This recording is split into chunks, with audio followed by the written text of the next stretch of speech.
Hello అండి, welcome to Shanmukh cooking recipes. ఈరోజు దేవీ నవరాత్రుల్లో అమ్మవారికి నైవేద్యము 3వ రోజు కాబట్టి కొబ్బరి అన్నం అండి. దీన్ని ఏ విధంగా చేసుకోవాలో దీనికి కావాల్సిన పదార్థాలంతా చెప్తాను, ఆ విధంగా చేసుకోండి. ఇది కనుక మీకు నచ్చినట్టయితే లైక్ చేయండి, షేర్ చేయండి, సబ్స్క్రైబ్ చేయండి. దీన్ని ఈ విధంగా చేసుకొని అమ్మవారికి నైవేద్యంగా పెట్టండి. దీన్ని ఏ విధంగా చేసుకోవాలంటే ముందుగా ఒక గ్లాస్ రైస్ తీసుకోవాలండి. తీసుకొని ఆ గ్లాస్ రైస్ ఒక గిన్నెలో పోసుకొని బాగా కడుక్కోవాలి. వాటర్ పోసి అలా 2-3 సార్లు బాగా కడిగిన తర్వాత దాన్ని కడిగేసుకొని పక్కన పెట్టుకోవాలి. అందులో కొబ్బరి పాలండి, ఒక చిప్ప బాగా గ్రైండ్ చేసుకొని వడకొట్టుకొని కొబ్బరి పాలు అన్నమాట. ఒక గ్లాసు పాలు ఇందులో పోసుకోవాలి. పోసుకొని ఒక గ్లాస్ రైస్ కదండి, ఒక గ్లాస్ పాలు పోసుకోవాలన్నమాట. వచ్చి పోసుకున్న తర్వాత అందులో ఒక హాఫ్ గ్లాసు వాటర్ పోసుకోవాలి. వాటర్ పోసుకొని ఈ రెండింటిని బాగా కలుపుకొని కుక్కర్లో పెట్టుకోవాలండి. కుక్కర్లో 3 విజిల్స్ వచ్చేదాకా పెట్టుకోవాలి. ఈ విధంగా ఉడికిపోతుంది అన్నమాట. దీన్ని ఒకసారి కలుపుకొని వేడిగా ఉన్నప్పుడే బాగా ఒకసారి గరిటెతో కలుపుకొని పక్కన పెట్టుకోవాలన్నమాట. ఈ విధంగా కలుపుకొని పెట్టుకున్న తర్వాత ఒక మిక్సీ జార్లోకి ఒక కొబ్బరి అండి, ఒక చిన్న చిప్ప అన్నమాట, దాని బ్లాక్ పార్ట్ అంతా తీసేయాలి. తీసేసి మిక్సీ పట్టుకొని పెట్టుకోవాలి. వేరే పాన్లో మనము 2 గంటలు ఆయిల్ వేసుకోవాలండి, లేకపోతే నెయ్యి కూడా వేసుకోవచ్చు. నేను లాస్ట్లో వేస్తాను నెయ్యి.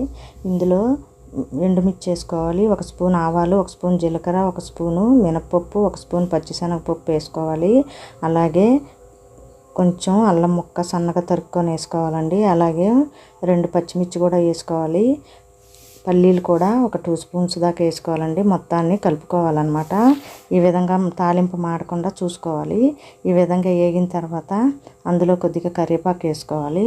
వేసుకున్న తర్వాత బాగా వేగిన తర్వాత దగ్గరుండి చూసుకోవాలండి. కొన్ని జీడిపప్పులు కూడా వేసుకోవాలి. వేసుకొని దోరగా వేపుకోవాలన్నమాట. ఈ విధంగా వేపుకున్న తర్వాత కాసేపు ఉంచి వేగిపోయిందండి తాలింపు. వేగిన తర్వాత మనం కొబ్బరి తురుముకొని పెట్టుకున్నాం కదండి, పచ్చి కొబ్బరి, ఆ కొబ్బరి వేసుకోవాలి. వేసుకున్న తర్వాత అందులోనూ కొంచెం 1 స్పూన్ ఇది వేసుకోవాలండి, ఇంగువ వేసుకోవాలి. వేసుకున్న తర్వాత ఆయిల్లో ఒకసారి ఇంగువను ఒక 2 మినిట్స్ ఉంచి అలాగే వేగిన తర్వాత తాలింపులోనే అప్పుడు ఈ కొబ్బరి ఇదంతా మొత్తం కలుపుకోవాలన్నమాట. కలుపుకొని మొత్తము కొంచెం 1 నిమిషం వేపాలన్నమాట. లైట్గా కొబ్బరి కూడా కొంచెం లైట్గా వేపుకోవాలండి. వేపుకున్న తర్వాత ఇదిగోండి ఈ విధంగా వేపుకోవాలి. వేపుకున్న తర్వాత అందులో మనము కొబ్బరి పాలతో ఉడికించుకున్నాం కదండి రైసు, ఆ రైస్ ఇందులో వేసేసుకోవాలి. వేసేసుకున్న తర్వాత మొత్తానికి తాలింపుకి మొత్తం కలుపుకోవాలన్నమాట. ఈ విధంగా కలుపుకొని కాసేపు గరిటెతో తిప్పుతూ ఉండాలండి. ఈ విధంగా తిప్పుతూ ఉండటం వల్ల మనకు తాలింపు మొత్తం ఆ రైస్, ఆ కొబ్బరి అంతాను రైస్కి బాగా కలుపుకోవాలండి. ఈ విధంగా కలుపుకుంటూ దీనిలో తగినంత సాల్ట్ వేసుకోవాలండి. వేసుకొని మొత్తము ఉప్పు అంతా కలుపుకోవాలన్నమాట. సాల్ట్ అంతా దానికి రైస్కి అక్కడక్కడికి లేకుండా బాగా కలుపుకోవాలి. ఈ విధంగా కాసేపు కలుపుకుంటూ ఉంటాం మీద అయిపోవచ్చిందండి. ఈ విధంగా కలుపుకొని చివరిలో దించే ముందండి నెయ్యి వేసుకోవాలన్నమాట. 1 స్పూన్ నెయ్యి వేసుకొని బాగాను కలుపుకోవాలి. ఈ విధంగా కలుపుకోవటం వల్ల నెయ్యి వేయటం వల్ల చాలా టేస్ట్ అండి.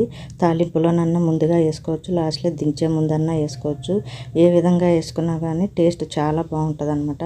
ఈ విధంగా చేసుకోండి. ఇది నచ్చినట్టయితే లైక్ చేయండి, షేర్ చేయండి, సబ్స్క్రైబ్ చేయండి. ఈ విధంగా చేసి అమ్మవారికి నైవేద్యంగా పెట్టండి.